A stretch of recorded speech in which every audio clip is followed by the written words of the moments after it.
Hi everyone! So in today's video we are going to be making jumbo tandoori chicken. As you can see, I had some really nice jumbo chicken legs here, but don't worry, if you have regular chicken legs you'll be able to make this dish just as well.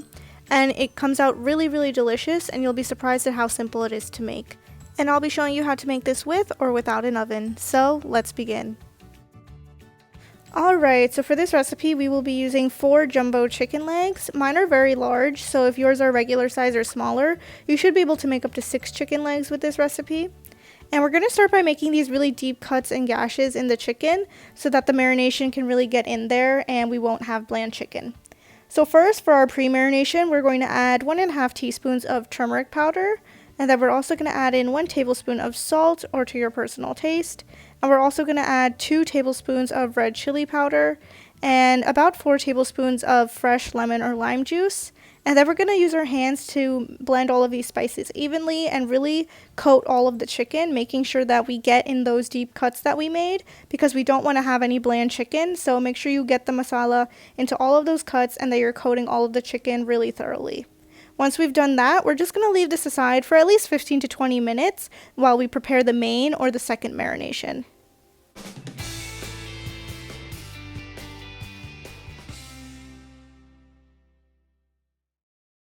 Alright, so while we set our chicken aside, we will prepare our second or main marination. So for this we need 2 cups of plain yogurt or dahi. We're going to add 1 tablespoon of ginger paste and 1 tablespoon of garlic paste as well. And once we've added that, we can start adding in our spices. So starting with 1 tablespoon of Chat Masala, 1 tablespoon of Red Chilli Powder, and about 1.5 teaspoons of salt. Of course, you can adjust that according to your own taste, but do keep in mind that we added this in the pre-marination as well. So next we're going to add in about 1.5 teaspoons of Garam Masala and 2 tablespoons of fresh lemon or lime juice, whatever you have on hand. And that's going to add in a really nice zesty flavor. So once we've done that, we're going to mix this really thoroughly to make sure that all of our spices are evenly blended in our marinade.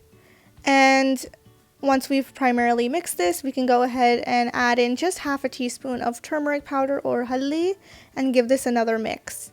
At this point, you should do a taste check just to make sure that this is really strong and tasty at this point, because once you put it on the chicken, the flavor gets a little diluted and we don't want our chicken to be bland. And again, it's tandoori chicken, so the star of this dish is that really amazing masala. So once you know that it's to your liking, we can pour the marinade over our chicken, and make sure you pour all of it over, and then use your hands to coat the chicken really well. Make sure you're getting into those deep cuts and gashes we made earlier, because we don't want to have bland chicken and we really want to get in there and make sure that this is a really masaladar tandoori chicken. And once we're done, we're going to set this aside for a minimum of 45 minutes to marinate, but if you can do it overnight, that's even better, to really let those masalas and the marinade seep into the chicken. So I'm going to show you 2 methods of cooking our tandoori chicken. The first will be to bake it in an oven, and the second will be to pan fry it. So to bake our tandoori chicken, we're first going to start off by greasing our tray, and then we're going to place our tandoori chicken legs on there. And I'm going to just add over any of that leftover marinade, because we, one, don't want to let it go to waste, but also really want masaladar tandoori chicken, so this will really add some more flavor. So we're going to layer over any leftover marinade and preheat our oven to 400 degrees Fahrenheit. And we're going to bake it for about 45 to 60 minutes. But again, I have jumbo tandoori chicken legs, so if yours are smaller, definitely adjust accordingly. And we're going to make sure to flip over our chicken every 15 minutes or so to make sure both sides are cooking really well. And moving on to our pan frying method, I'm just heating up some oil on high heat in a pan. And we're going to place our tandoori chicken leg on here. And again, we want to add any of that leftover marinade, one, so it doesn't go to waste, but also we want to have the maximum masala possible on our tandoori chicken. So fry that for about 3 to 4 minutes, flip it over, and then add any of that extra marinade once again so both sides are coated. And then we're going to place the lid on here and lower the flame to medium heat. And we're going to let this cook until our chicken is fully cooked. But every 10 to 15 minutes, we want to make sure we flip our chicken so that both sides are cooking evenly and really well. And we're just going to continue this process until our tandoori chicken is fully cooked.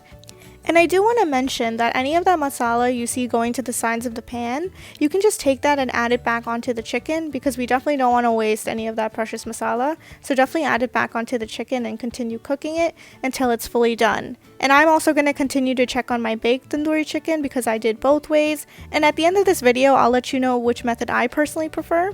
So let's just continue to cook our chicken until it's fully done.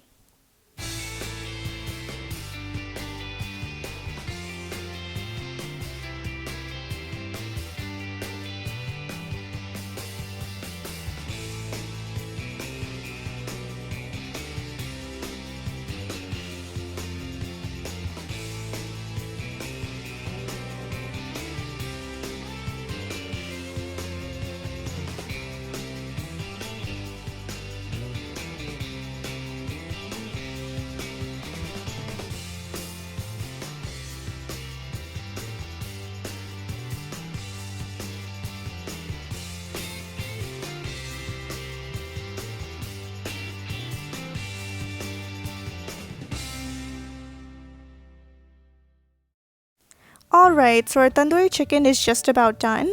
So I did want to mention that both methods will give you almost the same result and they'll both be very delicious. However, I personally enjoyed the pan-fried method a little more just because in the baking method the chicken was a little bit more dry. However, it was a little more tender and it is healthier as well. So both are really delicious and you should do whatever you prefer. And with the baking method, I suggest that once it's done, you pan fry it for a few minutes on both sides to give it that really nice charred look. And you can see they look mouth-watering and were absolutely delicious. So if you enjoyed this video, please share it with your friends and give it a big like. Comment down below with any questions you have or requests for future videos. And make sure you subscribe to get more recipes in the future. And hit that bell icon so you get notified every time we post. Thanks for watching!